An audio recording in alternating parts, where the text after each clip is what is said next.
لبيك اللهم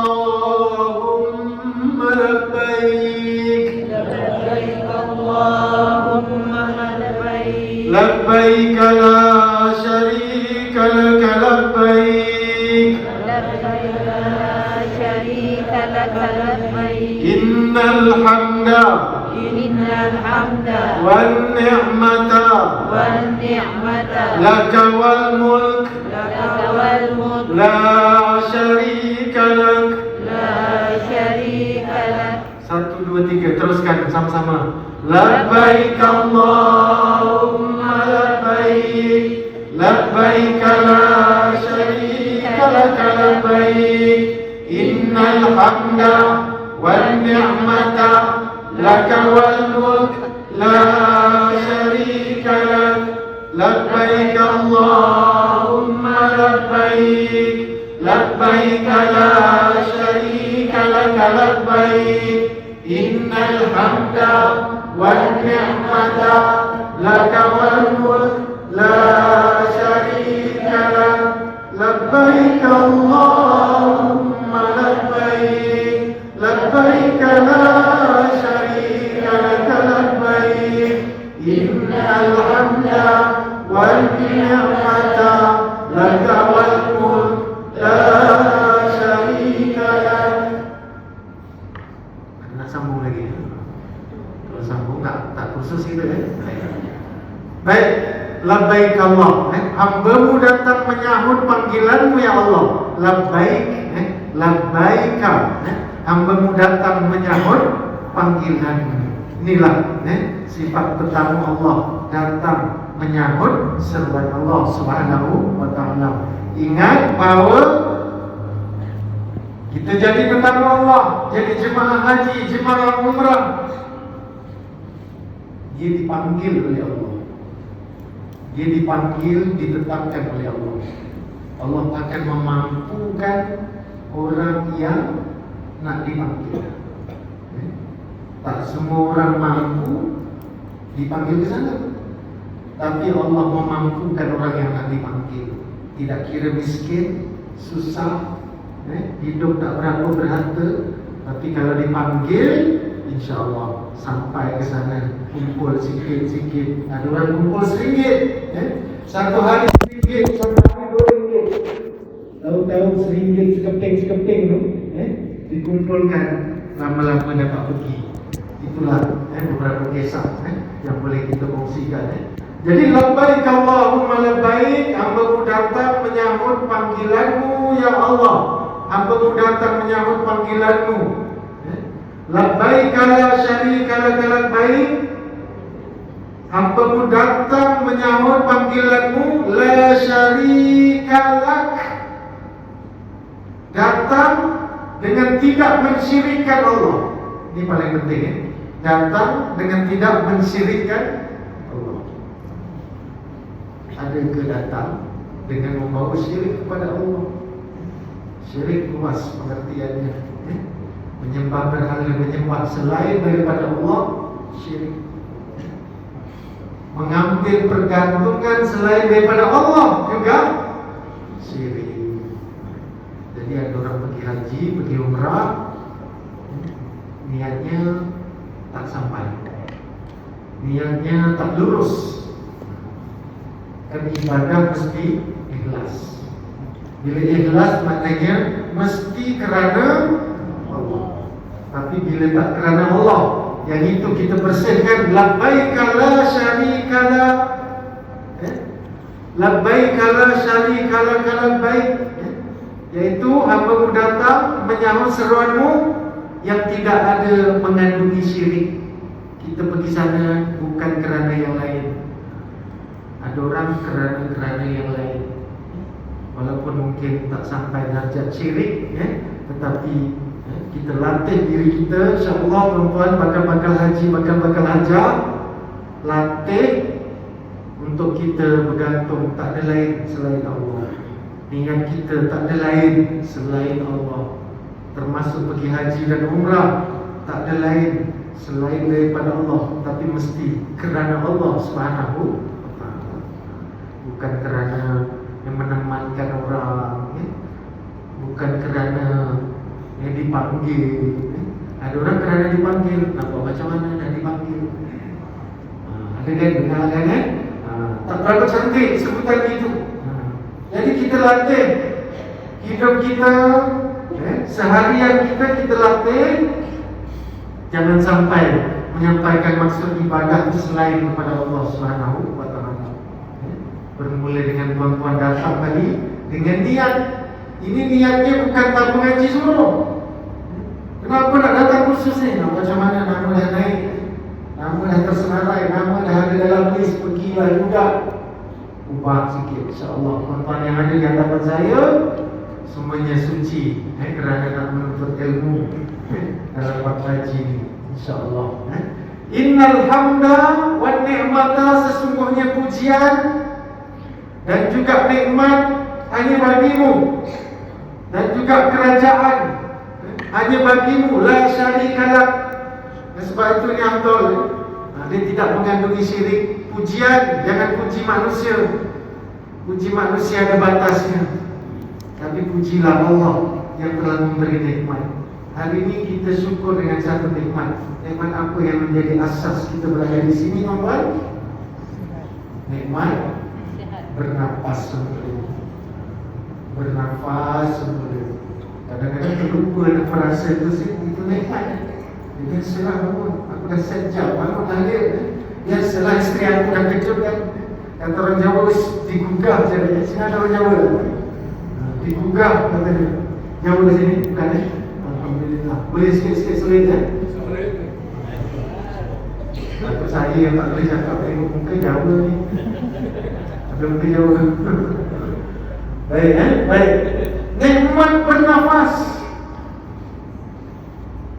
nikmat sehat. Nikmat apa lagi? Ada kenderaan, ada orang bawa.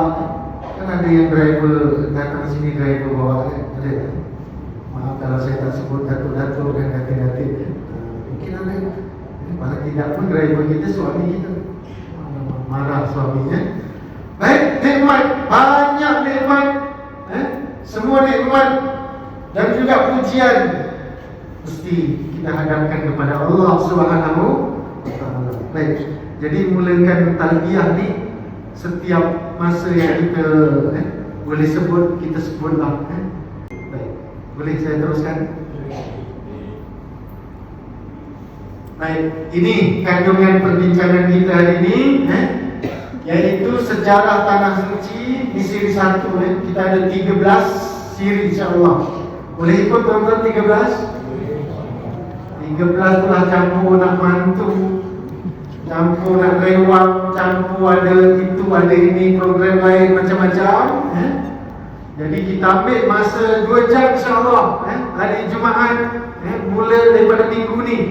Kita datang ramai-ramai, bawa kawan-kawan, bawa sahabat-sahabat. Jangan tunggu dan naik nama baru nak kursus. Kursus daripada awal. Sebab ilmu haji ni terlampau luas, banyak persoalan-persoalan. Jadi kita nak belajar hari ini, insya-Allah, sejarah Tanah Suci Mekah, kemudian adab-adab dan juga kelebihan Tanah Haram Mekah, sejarah Kaabah dan Masjidil Haram, kawasan Masyair Haji, dan juga sejarah Madinah Al-Munawwarah. Inilah berapa perkara ni? Lebih kurang 5 perkara. Baik, mudah-mudahan mahir semua. Kita nak gunakan ilmu taktikal haji dan umrah ni untuk memastikan kita dapat buat haji dan umrah dengan sempurna. Jangan nanti balik-balik macam mana kau buat, tak tahulah, tapi ikut je yang bawa aku tu. Harap tidak. Jangan balik-balik nanti tanya pula orang, sah tak haji saya ni? Sah tak haji saya ni? Sah tak umrah saya ni? Macam kita sembahyang, lepas tu kita tanya orang yang lain, kita tanya sah tak sembahyang saya? Manalah dia tahu dia lah. Kamu buat macam mana dan sebagainya. InsyaAllah tidak berlaku di Masjid Nurul Huda Bagan ini. Baik, ini perkara ini. Baik, kita tengok sekejap, ambil suasana, ambil mood, ambil rasa dulu. Ini bangunan apa yang nak tunjuk oleh tuan-tuan dan puan-puan? Yang mana Ustaz? Yang kecil ke yang besar? Sing gede apa sing cilik? Biasa kalau orang ambil gambar, fokus dia yang tengah-tengah lah ya. Jadi kalau dalam gambar itu kita tepi-tepi itu orang kata nasi tambah. Jadi kita fokus yang tengah-tengah, tuan-tuan dan puan-puan. Ada gambar apa tu? Kapal, peta, kotak. Itulah yang kita nak pergi, insyaAllah. Yang dah pergi syukur, yang belum pergi, insyaAllah doa banyak-banyak.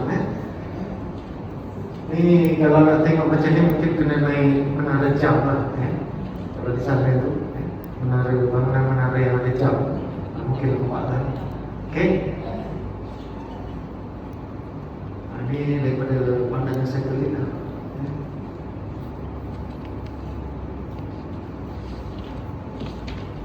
Baik, Makkah, namanya gam, hebat,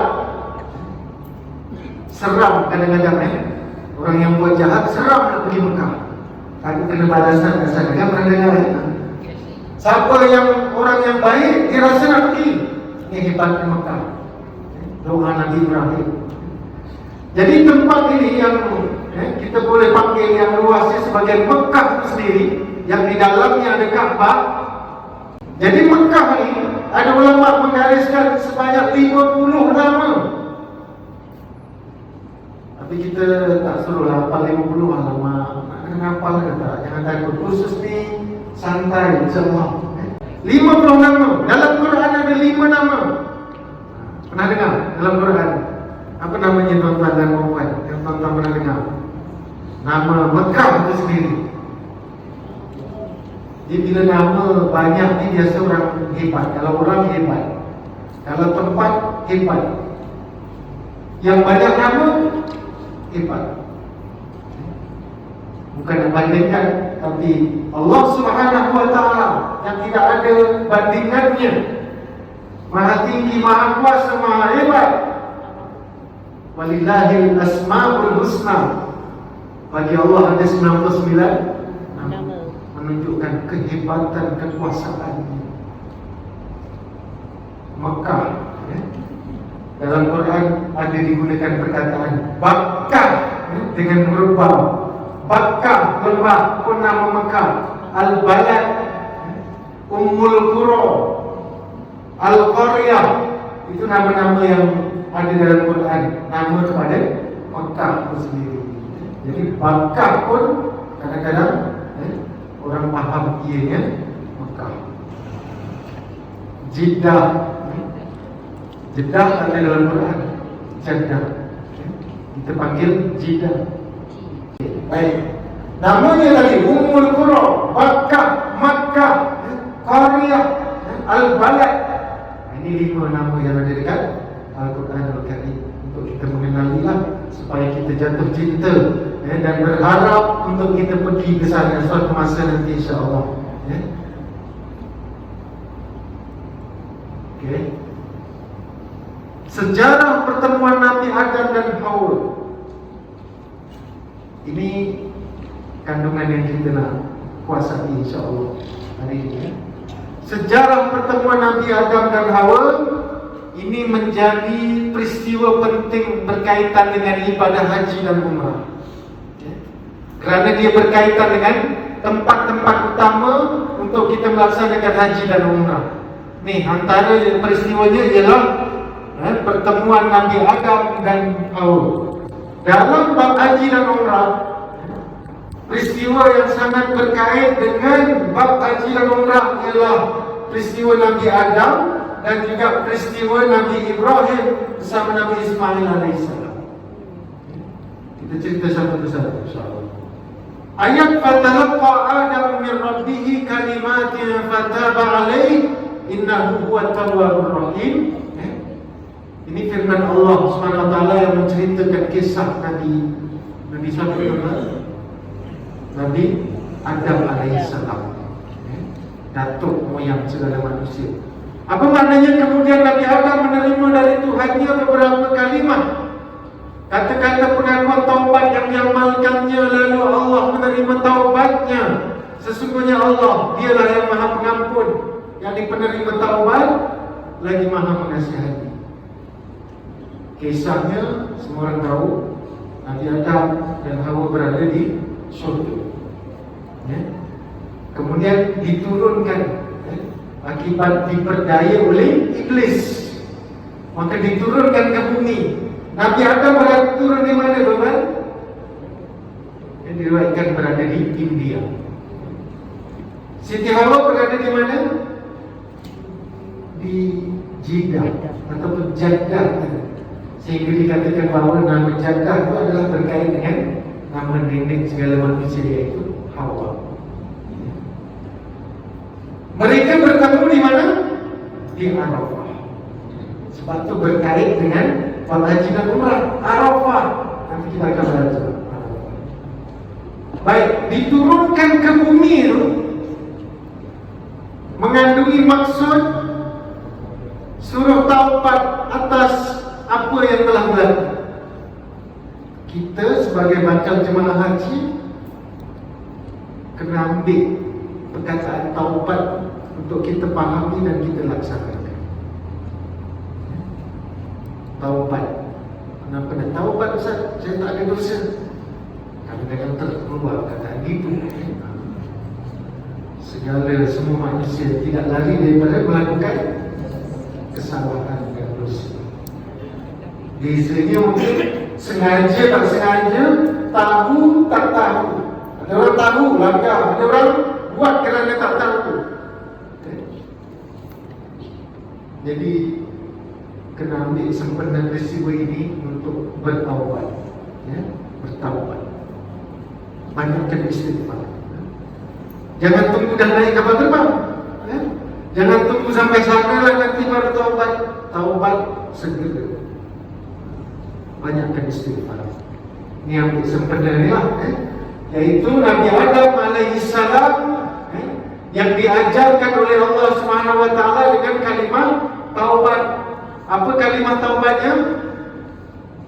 Nih dalam ayat ni, Rabbana zalamna anfusana wa illam taghfir lana wa tarhamna lanakunanna minal khasirin. Inilah doa Nabi Adam, istighfar Nabi Adam, bacaan Nabi Adam alaihissalam, yaitu wahai Tuhan kami telah menganiaya diri kami sendiri, dan kalau Engkau tidak mengampunkan kami dan memberi rahmat kepada kami, nescaya jadilah kami dari orang-orang yang rugi.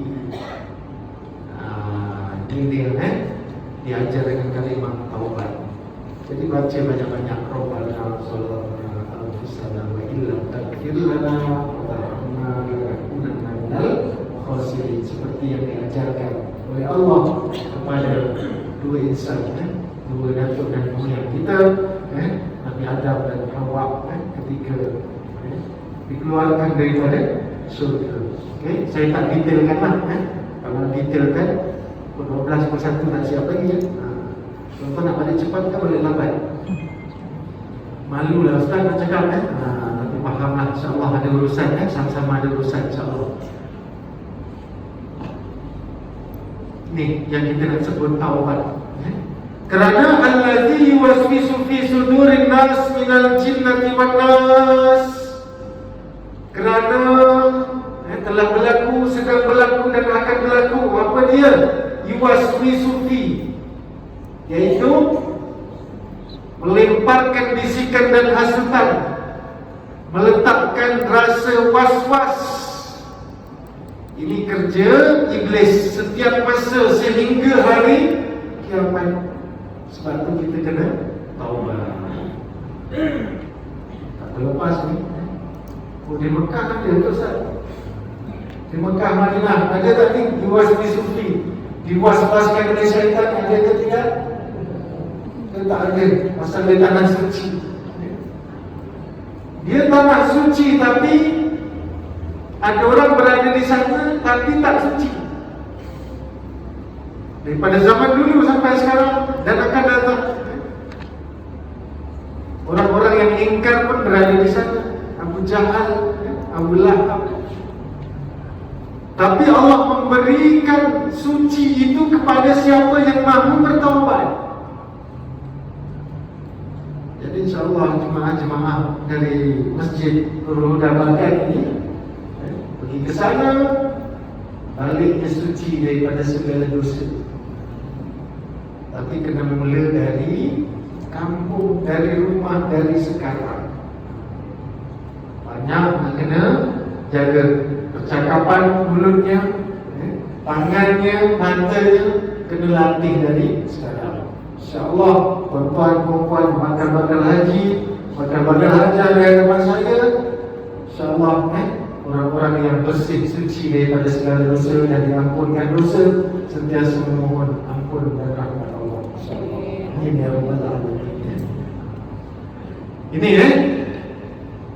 sentiasa diwas-waskan, mengakibatkan ada manusia tergelincir, tersilap, bukan kehendak dia tapi kalah dengan kegodaan. Kerana apa? Kerana iblis akan menghiasi sesuatu maksiat itu sehingga manusia menganggap baik. Apa maksudnya? Benda yang jahat orang anggap baik, ada rasa seronok nak buat. Itu adalah suatu yang dihiasi oleh iblis, meletakkan perasaan suka untuk buat sesuatu kejahatan, menyebabkan manusia kadang-kadang ada nak buat tentang duit, tentang harta, kan ada tempat menyimpan yang halal, ada tempat menyimpan yang haram, tapi kadang-kadang dilihat dari sudut untungnya. Itu lebih untung, contohnya gitu kan, lebih untung. Maka dihiasi sehingga dianggap yang itu lagi macam untuk diambil, yang itu lagi baik. Berhati-hati dengan godaan. Termasuk orang pergi haji dan umrah, kadang-kadang menganggap sesuatu yang patutnya tak berlaku, tapi dirasa seronok, dirasa nak buat benda itu, dan kadang tak sedar buat benda itu. Apa maksudnya? Perasaan dalam diri, dalam hati itu kadang-kadang kan ada perasaan yang betul, ada yang tak betul, ada yang salah, ada yang betul, ada yang tak boleh, ada yang boleh. Beribadah untuk menunjuk kepada manusia, bertakabur, adakah boleh?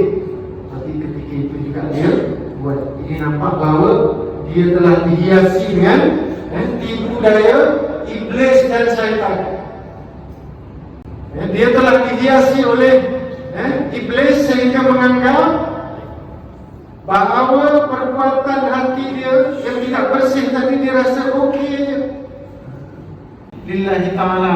Kalau dalam ayat ini, saya secara ringkas dalam ayat ini dipetik daripada surah Al-Ma'idah, yang mengisahkan menyebut tentang kisah dua anak Nabi Adam, iaitu siapa? Habil dengan Qabil. Dekat situ adalah kisah yang boleh menunjukkan tentang ikhlas. Kalau tuan-tuan biasalah dengar Habil dengan Qabil yang diuji supaya mengeluarkan sumbangan dan sedekah. Yang satu ikhlas, yang satu tak ikhlas. Yang satu bagi sayur-sayuran, hasil buah-buahan yang buruk, yang dah layu lah kata orang. Yang satu lagi iaitu Habil yang mengeluarkan kambing yang sihat, yang gemuk. Dan ketika itu tanda sedekah itu diterima ataupun ditolak apabila sedekah siapa yang disambar api, yang diletak dekat pegunungan, maka yang itu menandakan sedekah yang diterima. Jadi dalam kisah itu yang kita nak petik ialah soal keikhlasan. Kita pergi Mekah untuk haji dan umrah, keluarkan duit juga perlukan kepada keikhlasan. Apapun ibadah mesti dengan keikhlasan, iaitu lillahi ta'ala. Boleh tak? Okey, berkaitan dengan sejarah tanah haram Mekah, dia berkaitan dengan sejarah kehidupan Nabi Ibrahim dan juga isterinya Hajar, dan juga putranya, anaknya yang bernama Nabi Ismail AS. Di mana kita tahu bahawa Nabi Ibrahim ni, isteri yang sebelumnya ialah Siti Sarah, dan tidak dikurniakan cahaya mata. Maka ketika baginda Nabi Ibrahim AS berkahwin dengan Siti Hajar, ia dikurniakan anak, putera yang bernama Nabi Ismail alaihissalam. Senang cerita ialah kalau manusia biasa tak dapat anak tu sesuatu yang menyakitkan, menyiksa. Mungkin ada yang berpengalaman kahwin berapa tahun tak dapat anak. Dan mungkin maaf cakap lah, mungkin ada yang tidak dikurniakan anak. Di suatu ujian yang orang itu saja yang tahu, yang faham. Berlaku kepada Nabi Ibrahim alaihissalam, anak yang ditunggu-tunggu. Di masa didapat, Allah kurniakan, diuji pula dengan perintah Allah supaya korbankan Nabi Ismail alaihissalam. Ini cerita dalam bab hari raya korban lah. Mungkin penceramah-penceramah dah selalu ulas. Jadi suatu ujian yang Nabi Ibrahim alaihissalam terpaksa terima kerana baginda sangat mentaati segala perintah Allah sehingga digelar Khalilullah.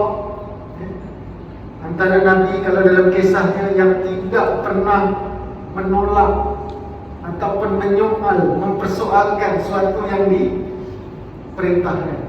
Inilah yang ada dalam ayat ini, di mana kita bacakan terjemahannya. Maka tatkala anak itu sampai ke peringkat umur yang membolehkan dia berusaha bersama-sama dengannya, Nabi Ibrahim berkata, wahai anak kesayanganku, sesungguhnya aku melihat dalam mimpi bahawa aku akan menyembelihmu, maka fikirkanlah pendapatmu. Ketika menyampaikan wahyu kepada anaknya, ayah diwahyukan dalam bentuk mimpi untuk menyembelih. Apa pendapatmu? Ditanya kepada Nabi Ismail alaihissalam. Maka Nabi Ismail juga seorang yang sangat patuh perintah Allah Subhanahu wa taala. Baginda menjawab, apa kata baginda? Wahai ayah, jalankanlah apa yang diperintahkan kepadamu, InsyaAllah ayah akan mendapati dari orang-orang yang sabar. Ini suatu kurniaan, sifat kesabaran yang dikurniakan, sehingga melahirkan satu sifat ketaatan dan juga pengorbanan. Sama macam ibadah haji dan umrah, perlu pengorbanan. Duit, contohnya lah, khususnya duit lah. Bukan semua orang boleh. Ada orang lebih pentingkan yang lain dulu. Besarkan rumah, besarkan badan pun ada juga. Besarkan badan, besarkan anak, besarkan cucu. Nah, habis anak cucu pula nak dibesarkan. Ini semua menguji pengorbanan. Kalau tadi pengurus tabung haji menyebut bantuan perempuannya orang kaya-kaya, saya pun baru tahu, betul ya. Alhamdulillah, diam tanda setuju dah tu. Mudah-mudahan dikurniakan kekayaan. Kaya tak semestinya harta. Jangan silap, kaya mungkin kaya budi pekerti, kaya budi, kaya selalu turun murah dan sebagainya. Mudah-mudahan doa sebagai orang kaya tak ada masalah. Okey, baik. Ini nilai ketaatan dan pengorbanan. Jadi kita ambil sempena itu untuk ambil sebahagian pendapatan kita untuk kita korbankan untuk pergi menyambut seruan Allah bagi ibadah haji dan umrah. Baik, ini menyebut tentang gangguan iblis, di mana-mana sahaja berlaku, sehinggalah di tanah suci pun tetap akan berlaku namanya gangguan iblis. Ini saya dah sebutkan tadi ya. Yang ada buku boleh buka lah, ada surat yang ada slide-nya.